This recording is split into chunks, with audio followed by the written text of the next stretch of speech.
Welcome to Fun and Games Side Quests. Every episode is a different host sharing a video game they love and why they love it. Hi there, my name is Andrew McMahon, not to be confused with the singer that's often found in the wilderness, and I'm a freelance video game writer and editor. I spent about the last 10 years in the industry in various roles, from features editor to reviewer, experiencing a lot of amazing games along the way. Despite my love of games that exist in big franchises like The Witcher, Mass Effect, and Baldur's Gate, it's always the indie darlings that I tend to remember the most fondly, especially when it comes to the ones I come upon by happenstance. This is something that happens to me a lot when I'm exploring stuff like Game Pass. I love downloading games. I love finding the little indie darlings that I know nothing about going in blind. That is exactly what happened to me with Far Changing Tides. Far Changing Tides is kind of the perfect time, perfect place game for me. It came during a weird point in my life. Well, probably a weird point in everyone's life, really. It was March 2022 when it arrived on Game Pass, and it was actually a game that I reviewed in correspondence to its arrival to Game Pass, and it was right around the height of the paranoia for COVID-19. Isolation and anxiety had been going on for so long, it almost felt apocalyptic in the real world as well. Like many games, I sought a lot of escape through media, especially since it was also my day job. So when I was assigned Far Changing Tides to review, I also came up with the perfect tagline of "I like big boats and I cannot lie," which will make a lot more sense later on with context. I was excited to find out that I had another world to escape to. Instead, it turned out to be a game that not only helped me come to terms with a lot of harsh realities of life in general, but as a society that we were currently dealing with because of the issues that revolved around COVID-19. If you've ever heard of Far Changing Tides, if you've never heard of Far Changing Tides, it's an adventure game developed by Okomotive, where you assume control over an unnamed diver of a large boat as they explore a post-apocalyptic world. Post-apocalyptic worlds aren't usually my thing. I don't like the desolation and the loneliness that can be associated with it, especially considering everything that was going on in the world at the time. But Far Changing Tides is one of those games that ended up exceeding my expectations. As the game progresses, you pick up ship upgrades, you solve unique puzzles, and they all serve to help you explore this flooded world. And again, it's one of those situations where I thought maybe this isn't the best game, the best mood, the best time, as featuring a silent protagonist with no interactions, no other characters. It ends up making you feel like, is this going to make me feel more depressed because of everything that's going on in the real world currently as well? But it wasn't long into the game that I saw its true beauty. Whether it was the overwhelming scope of the abandoned landscapes in the flooded foregrounds, or the deserted backgrounds, or the intricate but intuitive puzzles, I couldn't help but enjoy myself only about an hour or so into the game, which ended up setting the stage for what would be to come for the rest of the 8 hours of runtime.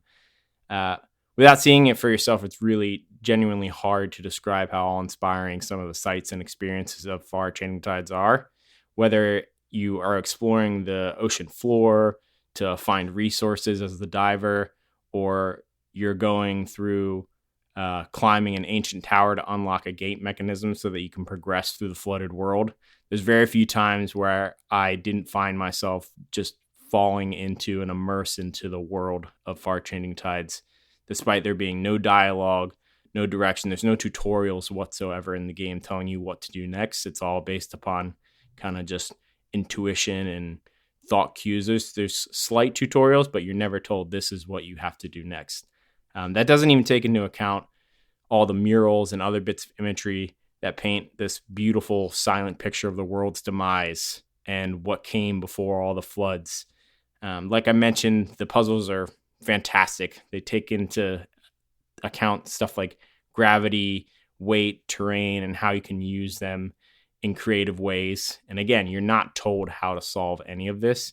You have to base it all on little small tutorials that are given to you beforehand, and then you have to apply them in greater straits as the game moves on. So despite there being no tutorials or hand-holding, there's these small mechanics that are introduced in earlier puzzle designs that end up ramping up. And when you solve the more difficult ones, it ends up being so satisfying.